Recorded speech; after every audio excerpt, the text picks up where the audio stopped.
Zee 24 तास एक पाऊल पुढे। राजीव गांधींच्या हत्येपूर्वी काही मिनिटं आधी घेण्यात आलेली एलटीटीईच्या आत्मघातकी पथकाची 2 छायाचित्र सगळ्या जगानं पाहिली। त्याच 2 फोटोवरून तपास यंत्रणांनी राजीव गांधींच्या खुन्यांना शोधून काढलं। पण आता एक नवीन माहिती समोर येते। राजीव गांधींच्या हत्येपूर्वी सभेचा एक व्हिडिओ हा आयबीच्या हाती लागला होता, पण आजवर त्याची कुठेच वाच्यता करण्यात आली नाही, हे विशेष। राजीव गांधी भारताला संगणक युगाची ओळख करून देणारा नेता। दूरदृष्टीच्या या नेत्याला केवळ 5 वर्षच भारताचं पंतप्रधान पद भोगता आलं, कारण सार्वत्रिक निवडणुकीच्या प्रचारादरम्यान यमदूत बनून आलेल्या एका महिलेनं राजीव गांधींचा घात केला। धनु एलटीटीईचा मानवी बॉम्ब। राजीव गांधी हत्याकांडातील या 2 छायाचित्रांनी अवघ्या जगाला हादरून टाकलं होतं। मृत्यूचा अकराळ विक्राळ चेहरा जगानं पाहिला होता। विशेष म्हणजे त्या घटनेचे फोटो काढण्याची जबाबदारी एलटीटीईनं एका फोटोग्राफरवर टाकली होती। पण या प्रकरणात आता नवीन आणि खळबळजनक माहिती उजेडात आली आहे। राजीव गांधींच्या खुन्यांचे केवळ 2च फोटो उपलब्ध आहेत असं नाही, तर बॉम्बस्फोटापूर्वीची चित्रफीतही उपलब्ध असल्याचा दावा करण्यात आलाय। धक्कादायक बाब म्हणजे आजपर्यंत त्या चित्रफितीविषयी कोणतीच माहिती जनतेसमोर उघड करण्यात आली नव्हती।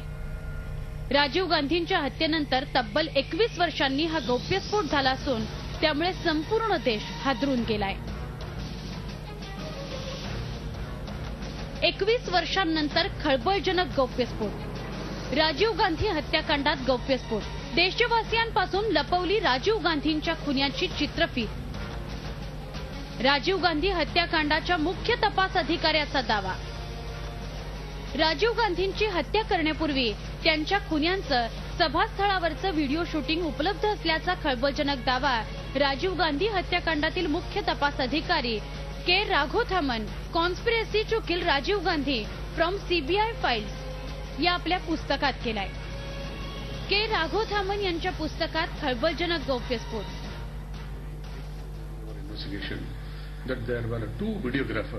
तपासादरम्यान आम्हाला माहिती मिळाली की तिथे 2 फोटोग्राफर होते।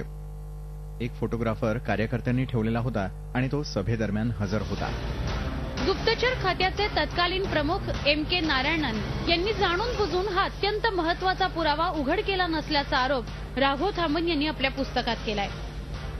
आमच्या तपासानुसार राजीव गांधी हत्याकांडातील आरोपी राजीव गांधींची सभा सुरू होण्यापूर्वी 2.5 तास आधी स्टेराईल झोनमध्ये उभे होते। राजीव गांधींच्या येण्यापूर्वीच मारेकरी स्टेराईल झोनमध्ये हजर होते। ते गर्दीपासून दूर होते आणि राजीव गांधींच्या जवळ जाण्याची घाई त्यांना नव्हती। ती चित्रफीत जगासमोर न आल्यामुळेच तामिळनाडू पोलिसांच्या सुरक्षेविषयी कोणी सवाल केला नाही। राजीव गांधी सभास्थानी आल्यानंतरच धनूने स्टेराईल झोनमध्ये प्रवेश केल्याचा दावा तामिळनाडू पोलिसांनी केला होता। तामिळनाडू पोलिसांना क्लीन चिट देण्याच्या उद्देशातून ती चित्रफीत दडवण्यात आली नव्हती, तर अनेक बड्या नेत्यांना वाचवण्यासाठी ती चित्रफीत आजपर्यंत उघड करण्यात आली नाही, असा दावा राघोथामन यांनी आपल्या पुस्तकात केलाय।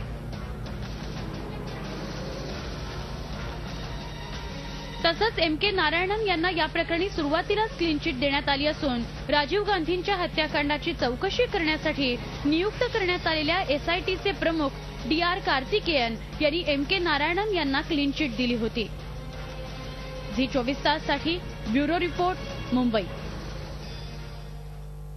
राजीव गांधी हत्याकांड प्रकरणाचा तपास करणाऱ्या पथकाचे प्रमुख के राघोथामन यांनी आपल्या पुस्तकात केवळ त्या चित्रफितीचा उल्लेख केलाय असं नाही, तर ज्या कारणामुळे ती चित्रफीत जगासमोर आली नाही त्यावर मतही नोंदवलंय। तत्कालीन आयबी प्रमुखांनी ती चित्रफीत जाणून बुजून दडवून ठेवल्याचा आरोप राघोथामन यांनी केला आहे।